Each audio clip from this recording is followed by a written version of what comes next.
Well, I think we can all agree that was an absolutely bananas night of baseball.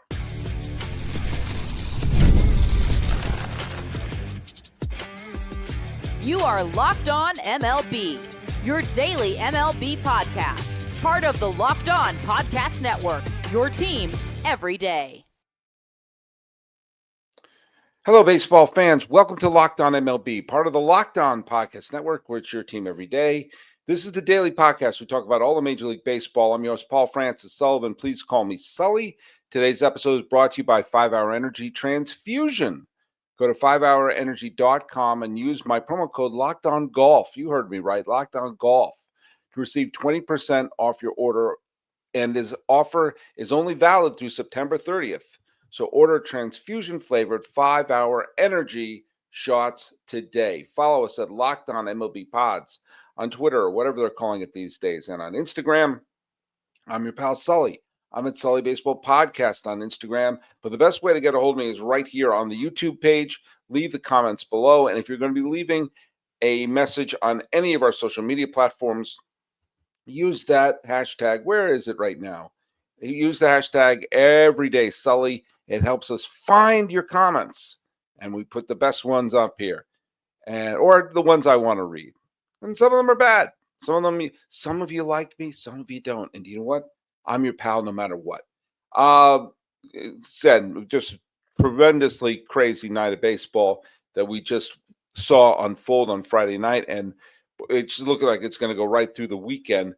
But let's go through the trivia question first, and then I want to address a couple of people who wrote to me personally. The trivia question was, what pitcher threw a complete game victory for the first ever road playoff win in Angels history? For the first time the Angels won a road playoff game, who threw the complete game victory? We've got a couple of guesses here. Joshua Nickel, 7643 says, I don't know if it was the first, but I remember Jared Washburn against the New York Yankees. Washburn did pitch very well against the Yankees in when they won in 2002. By the way, the division series of 2002 was the first time the Angels ever won a playoff series. Up until that point, they had never won a playoff series. And of course, they went on to win the World Series. But that's not the correct answer. Scott Horstmeyer usually gets a lot of these questions right. He's an everyday Sully listener. I'm going to say Nolan Ryan is the answer to the trivia question. Great guess. Incorrect, but a great guess. Nolan Ryan was part of that 1979 team, which was the first Angel team ever to make it to the postseason. However, it was Stephen B. Knox Phil says, my trivia guess is Mike Witt in 86. Definitely a complete game. I don't think the Angels won any road games in 79 and 82. That is the correct answer. They made the playoffs in 79. They made the playoffs in 82, but they didn't win a road playoff game until game one of the ALCS in 1986. And Roger Clemens made his postseason debut there, and he was outpitched by Mike Witt, who threw a complete game victory, beating the Red Sox. And one of the one of the worst managerial decisions in the history of baseball, I think, took place in game 5 of the 1986 ALCS. Mike Witt was throwing yet another complete game. He was in the ninth inning, about ready to clinch the pennant for the Angels, and he let up a home run, 2-run home run to Don Baylor to make it a 1-run game. And Rich Gedman was white hot at the time, had a great game, and Witt was going to face Gedman. And they Gene Mauch lifted Mike Witt to bring in left-handed reliever Gary Lucas to try to clinch the pennant. And he hit Rich Gedman with a pitch, bringing up Dave Henderson. He brought in Donnie Moore. Dave Henderson hit the home run off of Donnie Moore to give the Red Sox the lead. The Angels would ultimately tie it, and the game went to extra innings. But lifting Mike Witt, I remember thinking then, why are they doing this? Yeah, he let up a home run, make it 5-4. Yeah, Gedman was hot, and he threw a bunch of pitches. But, all right, so Gedman, if he got on base, anything short of a home run, you would have had Mike Witt against reserve outfielder Dave Henderson. And I take that matchup every time. But they lifted him. And the Angels wound up not winning the pennant that year. And they were managed by Gene Mauch. Now, Gene Mauch had a long career as a manager and won many games. And the team he had in 1982 was practically an all-star team. Reggie Jackson, Fred Lynn, Bobby Grich, Doug DeCinces, Rod Carew. I mentioned Fred Lynn, Don Baylor. Bob Boone was on that team. They had Tommy John pitching on that team. That team was so stacked. It was so unbelievably stacked. And they were up 2-0 in the playoffs, and when it was a best of three series, and they lost the final three games and in Milwaukee for the Brewers lone pennant. And I remember I watched the video of that series. In the first two games, the Angels just manhandled the Brewers, and then he made some bad decisions in that game five. And I'm telling you, this may sound mean, and I don't speak ill of the dead, but well, let's just say it this way: Gene Mauch could make any great team good, and that's all I'll say about that. But I do know a lot about the playoffs in the early '80s and everything like that, which is why when I got a correction, someone correcting me because I was talking about the first ever Brewers playoff victory and who hit what Hall of Famers hit home runs in that, what Hall of Famer got the win, and I pointed out that it was Raleigh Fingers got the win, and Ted Simmons and Paul Molitor hit home runs in that 1981 playoff game. And Robert Torres, 4481, says, correction, it was the 1982 Brewers, not 1981. Let me correct you, Robert Torres. It was 1981. It was not 1982. Raleigh Fingers was injured in the 1982 playoffs. They didn't play a division series in 1982. They only did in 1981 because of the split season and the strike. So your correction needs to be corrected. It was the 1981 Brewers, not the 1982 Brewers.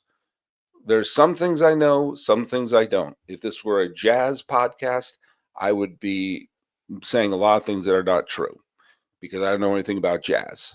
If it is a podcast where we're talking about 1980s baseball, not to sound arrogant, but I got this. I got another thing, however. I'll just say this here.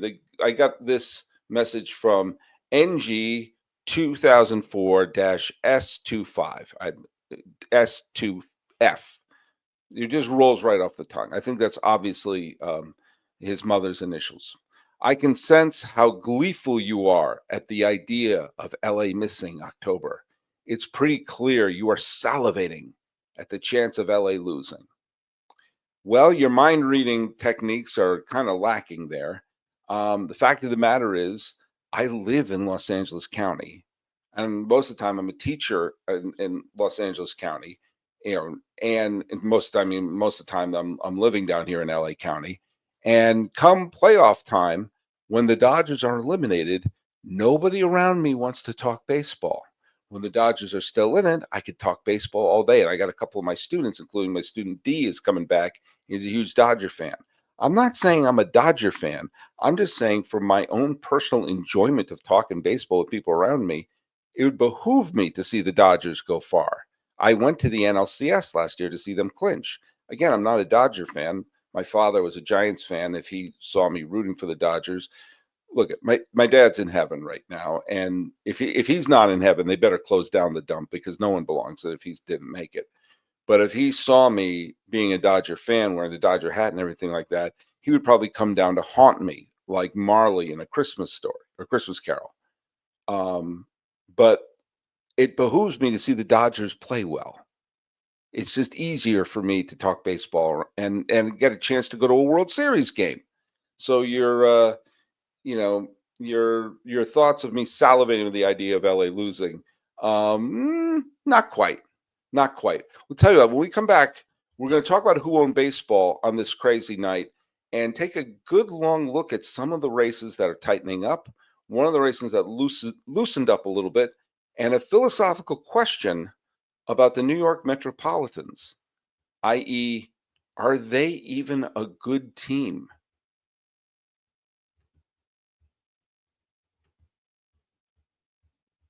All right, let's hear from our good friends over at 5-Hour Energy. Now, let me tell you something right here and now.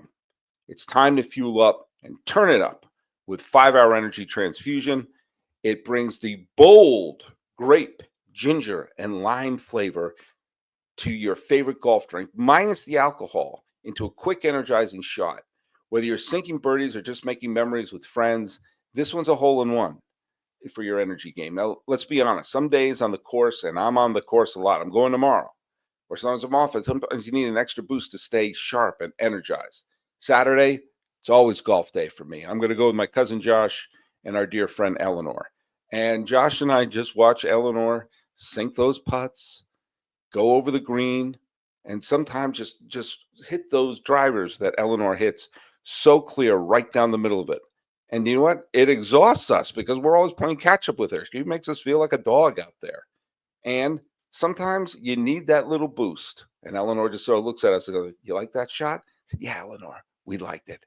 Golf is about good times with good people and relatives and friends and good flavors, of course. The great ginger lime gives you the best part of the clubhouse go to without chasing down the Bev card. And believe me, Eleanor can chase down the Bev card. If you go to 5hourenergy.com, that's the number 5hourenergy.com, you can use my promo code Locked On Golf to receive 20% off your order. This offer is only valid on up until the 30th of September on one order and can't be used without promotion. And this code is not good on subscription orders. But check that out. It is 5hourenergy.com and use that promo code Locked On Golf. I am going to have fun with Eleanor on the golf course tomorrow. So just if Eleanor, if you're listening, we are going to be playing golf. Hey, let's take a look at who owned baseball the other day. It's crazy what happened in Milwaukee because you had Mizorowski on the mound and he got absolutely manhandled. And the Reds, they were up 8-1, 8-1. And you're looking up and going like, what? All right, wow, this is going to be an old-fashioned butt whipping. This is going to be, the Brewers' winning streak is going to come to a crashing end. And then Christian Yelich and company showed up, and Christian Yelich owned baseball. He hit 2 home runs. He drove in 5 runs, and the Brewers just kept rolling to a 10-8 victory.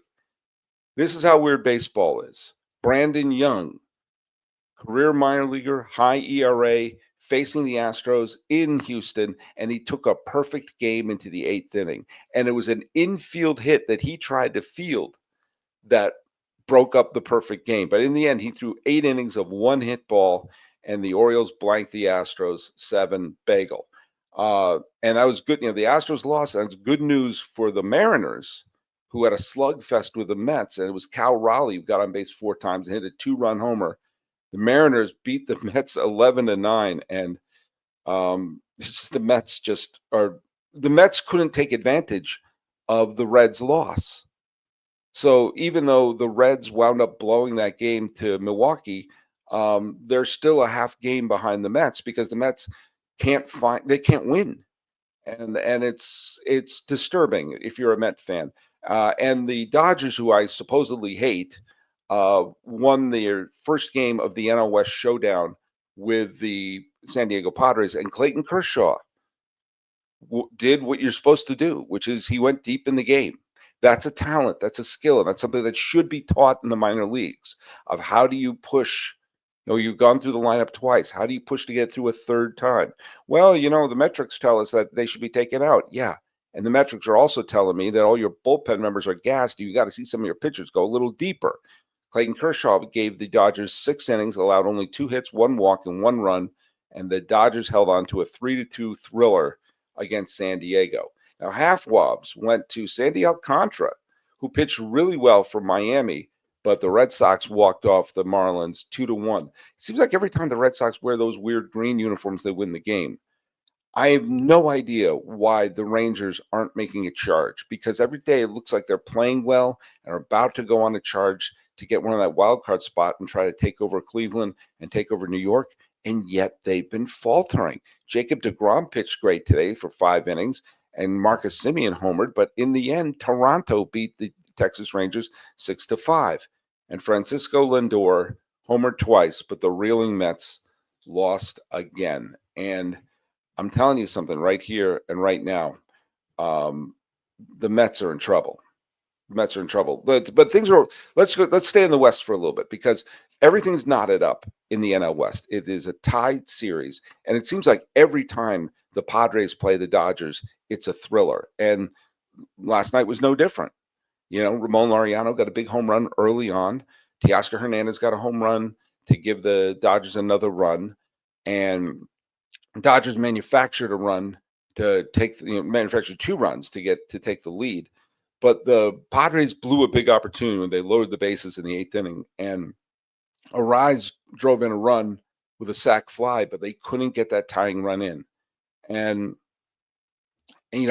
we're at a point where there's about 40 or even less than 40 games to play, and when you have two teams that are knotted up, it's almost chance at this point. And so when you have a situation with the bases loaded, you've got to drive those in. So, neither team played badly today, and both teams manufactured runs, which you got to do. But in the end, it was a 3-2 victory for Los Angeles. Those two teams are all knotted up, and it's complete. Everything is what you would expect in what I think is a truly underrated rivalry, which is Los Angeles and San Diego. And I think it'd be good for baseball if they met up in the postseason again, because it'll be a knockdown, drag-out fight. Well, the other West is now almost as tight. You have the Astros are now only half a game ahead of the Seattle Mariners. The Astros, again, baseball makes no sense. No sense. Brandon Young, I'm going to baseballreference.com, the single greatest website in the history of the planet Earth. Brandon Young is 26 years old, and he's been in the Orioles organization since 2021, and he's made 10 starts, and his ERA he had a slurpy ERA going into today's game, i.e. a 7.11. He pitched well for Norfolk, and he pitched well the previous year for Norfolk as well, but he didn't get his call up until this year, and he was 0-6 with an ERA of 7.11. A guy who had never won a major league game, had a rancid ERA, went up against the Houston Astros.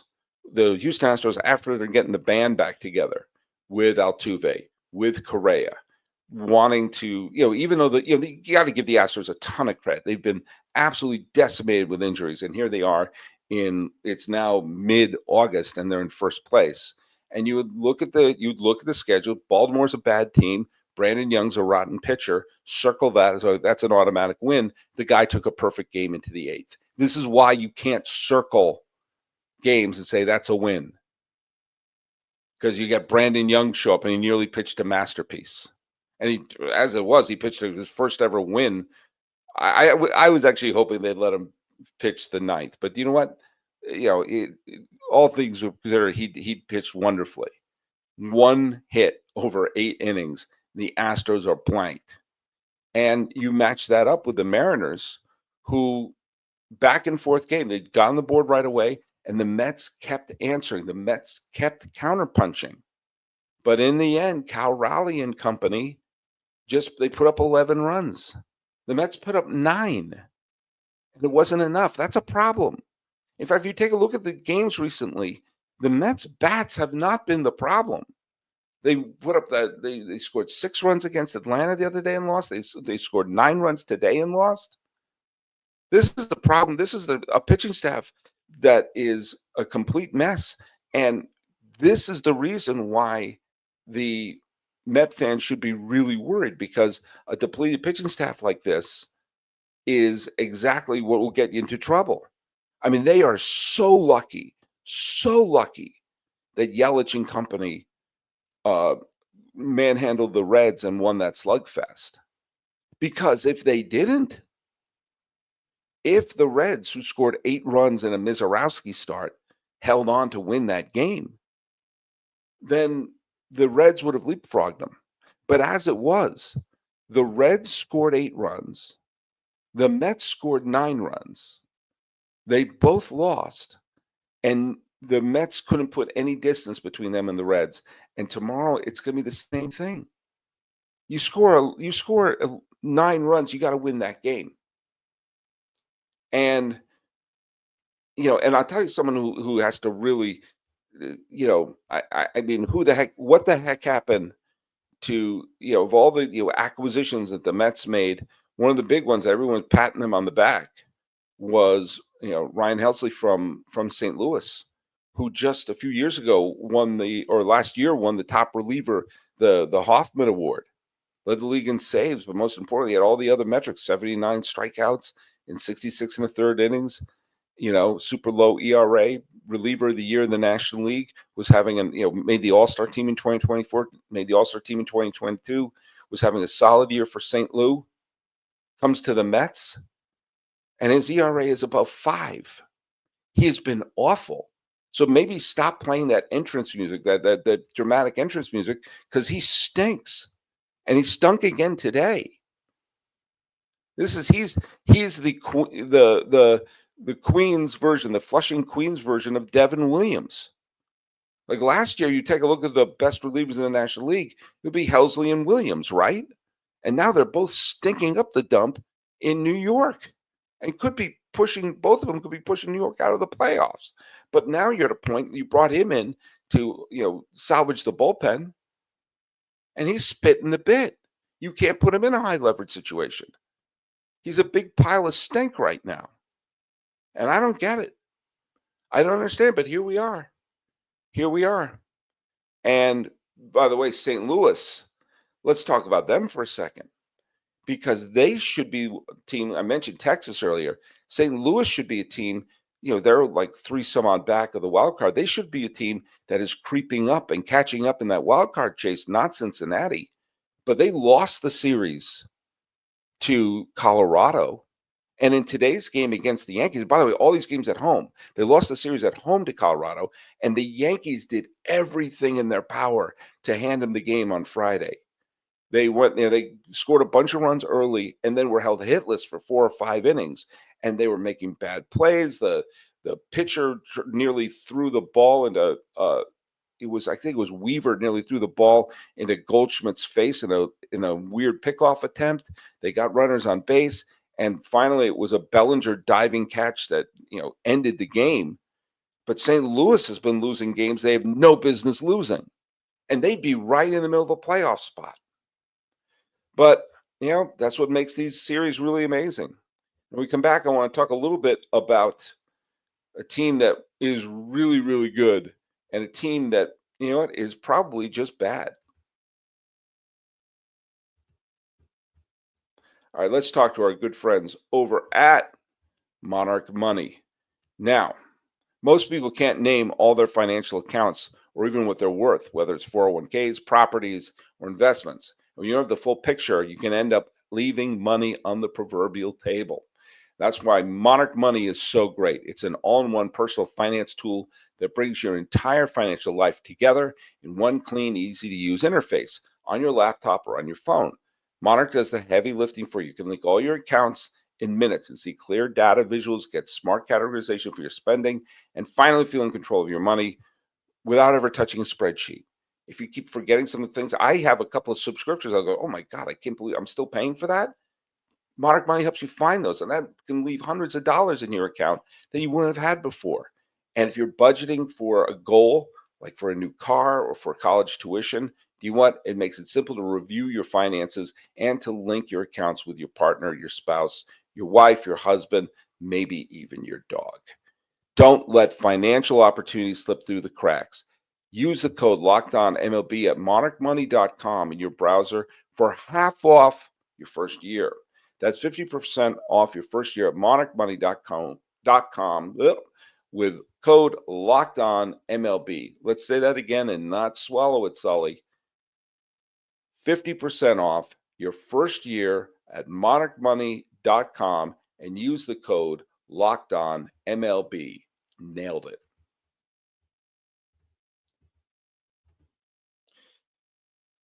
The Mets may be a bad team.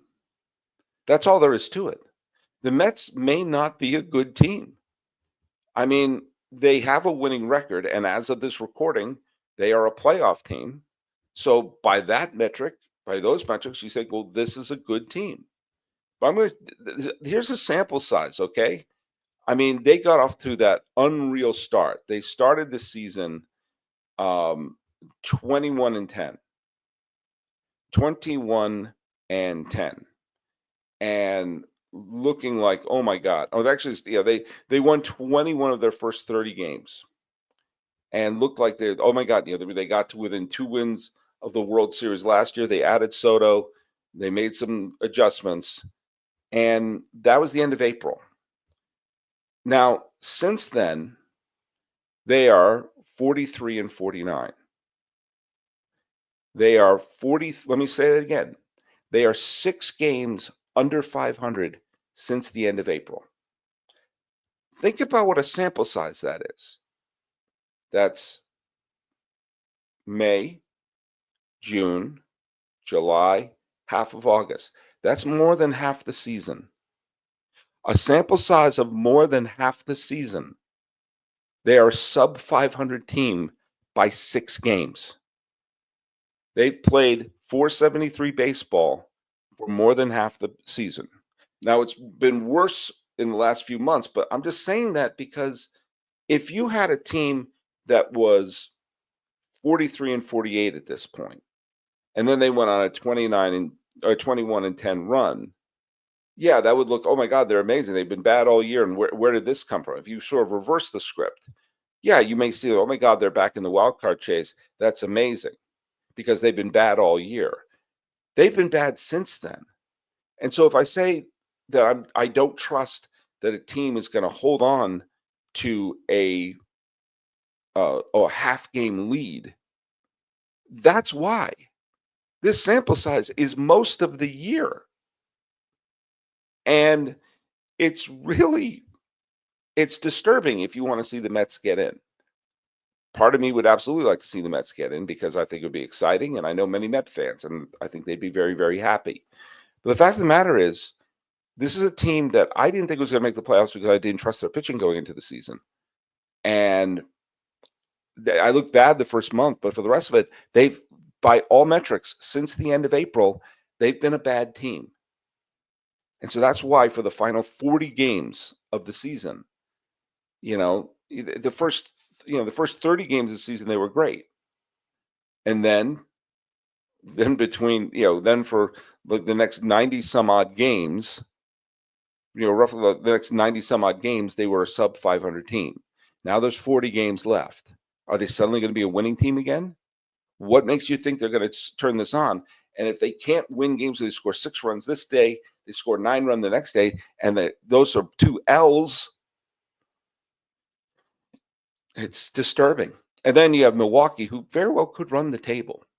Because when you have a game where they're down 8-1 in the second inning, Mizorowski's in the shower, that's usually a game where you're looking around and saying, who's the middle infielder who's going to pitch the final inning?